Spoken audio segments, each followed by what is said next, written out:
हाजिर होना, इस पर क्या कहना चाहेंगे? कानून की बात है, कानून जाने। हमारे यहाँ पार्टी के किसी भी आदमी ने कोई भी बयान इस तरह का दिया हो तो दिखा दीजिए, और व्यक्तिगत तौर पर अगर कोई कुछ कह देता है तो वो वही बताएगा।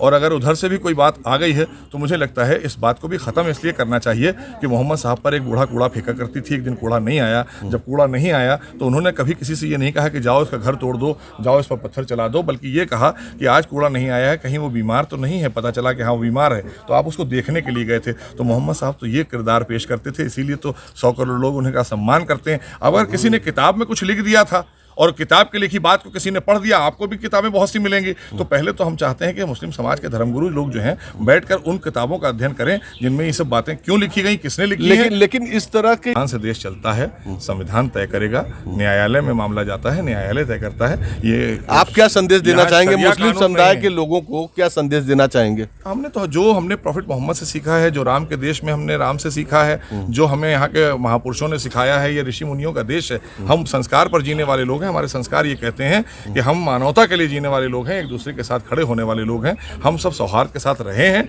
हमने होली दिवाली एक साथ मनाई है और हम आगे मनाते रहेंगे। हिंदू समाज के लोग करते हैं, हमारे यहाँ 12 वफात की छुट्टी होती है, वहाँ नहीं होती।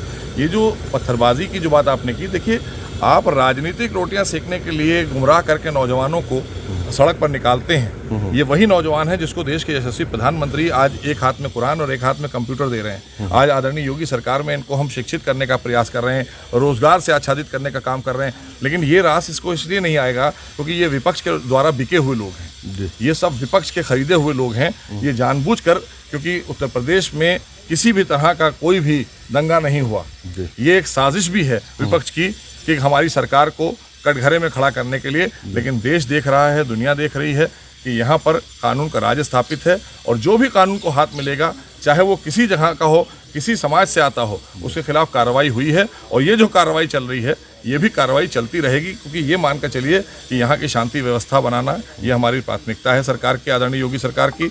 और लोगों को रोजगार और लोगों को आगे बढ़ाना ये भी हमारी प्राथमिकता है। जो योजनाएं हैं उससे आच्छादित करना ये हमारी प्राथमिकता है। लेकिन कुछ लोग हैं जिनकी पूरी राजनीति इसी पर बेस करती है, वो इससे बाहर निकल नहीं सकते, क्योंकि उन्हें तुष्टीकरण और संप्रदायवाद की ही राजनीति करनी है, और हमें जनहित की राजनीति करनी है, राष्ट्रवाद की राजनीति करनी है। वह हमारा उनका इतना अंतर है। सर, अभी नुपुर शर्मा को लेकर के मुंबई पुलिस ने कही थी, उसी बात को वो आगे बढ़ा रहे हैं ना।